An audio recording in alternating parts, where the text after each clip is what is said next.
दोस्तों आज इस वीडियो में हम बात करने वाले हैं कि चाइना टेक्नोलॉजी में सबसे आगे कैसे निकल गया। एक वो दौर था चाइना का जब चाइना में टेक्नोलॉजी के नाम पे कुछ भी नहीं था। चाइना एक जेट प्लेन नहीं बना सकता था, बेसिक टेक्नोलॉजी की चीजें थी नहीं वहां पर। ऐसा क्या हुआ कि चाइना ने पूरी दुनिया को टेक्नोलॉजी में पीछे छोड़ दिया? इसके बारे में आज बात करने वाले। क्यों आप भी कोई भी इलेक्ट्रॉनिक आइटम उठा के देखते हो, उसमें मेड इन चाइना क्यों लिखा होता है? मेरा कैमरा, मेरा फोन, मेरी लाइट्स, मेरे स्टैंड, मेरी सब कुछ चीजें, डिजाइन बेशक कहीं और का हो, अमेरिका का हो, कोरिया हो, लेकिन मैन्युफैक्चरिंग उसकी चाइना ही कर रहा है। वजह क्या है? कभी सोचा है? आज मैं आपको बताऊंगा। सबसे पहले तो यह बताइए कि चाइना में वॉर के बारे में, 1979 के बारे में आपने कभी सुना है कि चाइना में कोई वॉर हुई हो? नहीं हुई है। यही एक पहली वजह है कि चाइना टेक्नोलॉजी में आगे है। आपको पता है, भारत, पाकिस्तान, बांग्लादेश, श्रीलंका और बहुत सारे देश, आप वहां पर चले जाइए, अफगानिस्तान चले जाइए, आप कजाकिस्तान चले जाइए, इराक चले जाइए, ये लोग पनप क्यों नहीं पाए उस हिसाब से जितना पनपने चाहिए थे? हमारा भारत टेक्नोलॉजी में बहुत आगे है। आपको मालूम है, भारत का जो जीडीपी है, भारत की जो जीडीपी है और जो उसका बजट है, उसका एक बहुत बड़ा हिस्सा मिलिट्री और डिफेंस है। यानी कि हम अपने आप को बचाने के लिए हथियार, फाइटर जेट, तोप, गोले, ये सब खरीदते हैं। ये इसलिए खरीदते हैं ताकि हम अपनी रक्षा कर पाएं और कोई हमारे ऊपर अटैक ना कर सके। ये सभी देशों का मिलिट्री बजट होता है और ये बहुत अच्छी बात है। लेकिन हमारे जीडीपी का बहुत बड़ा हिस्सा हमारा रक्षा बजट है, जिसमें हम लोग बहुत पैसा खर्च करते हैं। जरा सोचिए कि ये पैसा इसमें खर्च ही ना हो, हमें वॉर की, मिलिट्री की जरूरत ही ना पड़े, तो इतने सारे पैसे का हम और बहुत अच्छी जगह पर कुछ कर सकते हैं। जैसे कि हम एजुकेशन में लगा सकते हैं, बच्चों को पढ़ाने के लिए बेसिक फैसिलिटीज, टेक्नोलॉजी में, रिसर्चेज में, साइंटिस्ट में, अलग अलग ऑर्गेनाइजेशंस में लगा सकते हैं।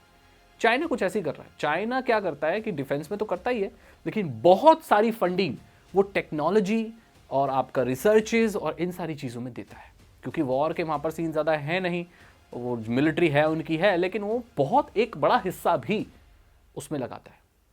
और वहाँ के लोग ना कुछ पढ़ने में भी बहुत ज़्यादा अच्छे होते हैं। देखो, अमेरिका में मैथ्स ओलंपियाड में कुछ लोग सेलेक्ट हुए हैं। ज़रा ये फोटो देखो, कुछ अलग लगा आपको? जी हाँ, इसमें ज़्यादातर जो लोग हैं वो चाइनीज़ ओरिजिन के हैं। इसी से आपको अंदाज़ा लग गया होगा कि चाइनीज़ लोग पढ़ाई में बहुत अच्छे होते हैं। वो बहुत, और वहाँ पर क्या है, मेरिट बेसिस पर आपको प्लेसमेंट मिलती है, सोशल जस्टिस बेसिस पर नहीं। जैसे बहुत सारे देश हैं जहाँ पर सोशल जस्टिस बेसिस पर आपको प्लेसमेंट और सीट्स मिलती है। अमेरिका में भी यही चीज़ है। वहाँ पर अलग अलग चीज़ों पे काम करते रहते हैं वो लोग, सोसाइटी को लेकर, ये लेकर, this matters, this life matters, ये सब करते रहते हैं। लेकिन चाइना में ये सब चीज़ें नहीं हो रही है। चाइना में क्या है भाई, सटीक एकदम काम हो रहा है, टेक्नोलॉजी पे इन्वेस्ट करो, ये जरूर। तो हमारा पैसा तो भाई इसी में जा रहा है, उन लोगों का पैसा वहाँ जा रहा है। यही एक पहली वजह है कि चाइना टेक्नोलॉजी में आगे। दूसरी वजह यह है कि चाइना ना टेक्नोलॉजी में एक वो रनर है जो मैराथन में सबसे तेज दौड़ रहा है, इसीलिए सिर्फ वही नजर आ रहा है। सोच के देखो, एक मैराथन रेस है, बहुत लंबी रेस है, उसमें सब जो रनर्स हैं वो एक स्पीड से दौड़ रहे हैं। एक रनर एकदम पीछे था और तब आगे निकलता हुआ चला जा रहा है, तो सबकी नजर उस पर रहेगी। हालांकि बाकी लोग भी दौड़ रहे हैं और अच्छी स्पीड पे दौड़ रहे हैं, लेकिन जो पीछे से तुरंत आगे हुआ है वो ज्यादा हाईलाइट होगा। चाइना के केस में भी ऐसा ही है, चाइना बहुत जल्दी आगे हुआ है। आपको पता है, उनका फास्ट जो रेलवे, वो एक लाइन बनी है, ऐसी ट्रेन बनी है, फास्टेस्ट बनी है, तो वो सब ना 2001 से पहले कुछ मतलब ही नहीं था। और चाइना खुद डिपेंडेंट था, यूरोप, अमेरिका, जापान, इन सब पे, अलग अलग देशों पे वो डिपेंडेंट था, वो खुद बना नहीं सकता था। चाइना की खास बात यह है कि उसके सामने अगर कोई अच्छा कुछ कर दे, कोई टेक्नोलॉजी में, फटाक से कॉपी कर लेता है। वो कुछ भी दिख जाए अच्छा हो रहा है, वो लोग रेप्लिकेट तुरंत करते हैं। इसलिए आपने देखा होगा, टेक्नोलॉजी की दुनिया में गैजेट्स दो तरीके होते हैं, एक होते हैं ब्रांडेड अच्छे, और एक होते हैं उसके कॉपी, जो होते हैं चाइनीज। चाइनीज बहुत जल्दी कॉपी करते हैं, लेकिन इनकी क्वालिटी उतनी अच्छी नहीं होती। कॉपी तो वो कर देते हैं, आपको सस्ते में प्रोवाइड कर देंगे, और ये लोग वही बनाते हैं जो बिकता है। आप मानोगे नहीं, जब हमारे यहाँ पूजा का सीजन आता है, अंदर की बात बता रहा हूँ, मतलब हमारे यहाँ जो पूजा का सीजन आता है ना, उसमें मूर्तियां भी मेड इन चाइना आती है। हमारे भगवानों की मूर्तियां चाइना बना रहा है, मेड इन चाइना मूर्तियां। मतलब हमारे भगवान चाइना मैन्युफैक्चर करके बल्क में भेज रहा है। और हम खरीद भी रहे हैं और उनकी पूजा भी कर रहे हैं। तो चाइना ऐसी चीज बना रहा है जो उसकी खपत ही नहीं है, हमारी खपत है, हम कंज्यूम कर रहे हैं, हम परचेज कर रहे हैं, हम पूजा कर रहे हैं। तो ये तो बहुत तगड़ा बिजनेसमैन है भाई। और वहां पर लेबर सस्ती है, जनसंख्या बहुत ज्यादा है, लेबर बहुत सस्ती है। तो जितनी भी बड़ी कंपनियां हैं जो अगर अमेरिका में बना सकती हैं, वो अमेरिका में क्यों बनाएंगी?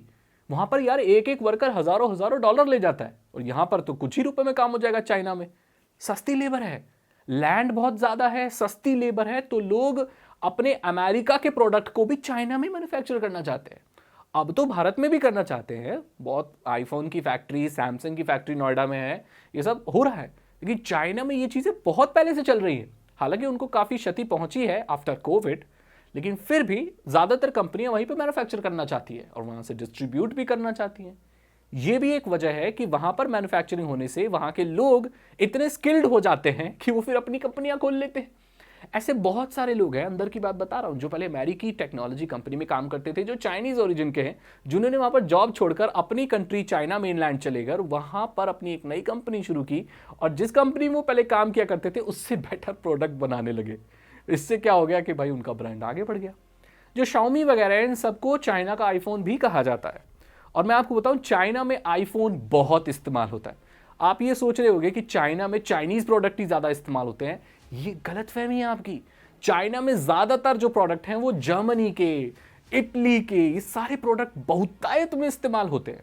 चाइना वो था जब जिसको डिजिटल पेमेंट आप पता ही नहीं था, और आज के वक्त पे आप देख लो, छोटे से छोटा वेंडर भी आपको वीचैट से, और उससे, वीचैट हालांकि चैटिंग एप्लीकेशन है बट वो पेमेंट भी सपोर्ट करती है, उससे लोग पे करते हुए नजर आ जाएंगे आपको। तो चाइना को ना बहुत पहले से ही पता चल चुका था कि दुनिया में आगे किस चीज पर पैसा लगाना है, तो उसने सही चीज पर पैसा लगाया। उसने पढ़ाई पर, इनोवेशन पर और टेक्नोलॉजी पर पैसा लगाया, और इसीलिए चाइना के प्रोडक्ट हर जगह फैले हुए हैं। तो आपको समझ में आ गया होगा कि चाइना भाई आगे है क्यों। उनके यहाँ एक तो ये भी है कि सरकार ना काफी स्ट्रिक्ट है, तो लोगों को ना ऐसे आवाज उठाना और ये सब करना, हालांकि ये गलत चीज है, बट वो सब चीजें नहीं हो पाती हैं वहां पर। मेन काम पे ध्यान रहता है, बस भाई काम करो। वहां के लोग बहुत ज्यादा काम करते हैं। आपको ये लग रहा होगा कि वहां लोग ऐसे खाली घूमते, ना ना ना, काम करते हैं भाई वहां लोग। घर घर में लोग ना छोटी छोटी फैक्ट्रियां खोल लेते हैं, कुछ इलेक्ट्रॉनिक बनाते रहते हैं, कुछ भी करते रहते हैं। ये बहुत सही है वहां। तो आपको पता चल गया भाई चाइना एक्चुअली आगे है क्यों। तो लोग ज्यादा इस चीज में ध्यान देते हैं भाई। अगर आपको वीडियो अच्छी लगी तो इसे लाइक करें, अपने दोस्तों के साथ शेयर करें। साइबर सिक्योरिटी और एथिकल हैकिंग में इंटरेस्ट है तो डिस्क्रिप्शन चेक करें। 299 रुपीज के 3 एथिकल हैकिंग कोर्सेज है जो आसान भाषा में आपको एथिकल हैकिंग सिखा देंगे। मैं मिलता हूं आपसे अगली वीडियो में। Thank you so much and good bye.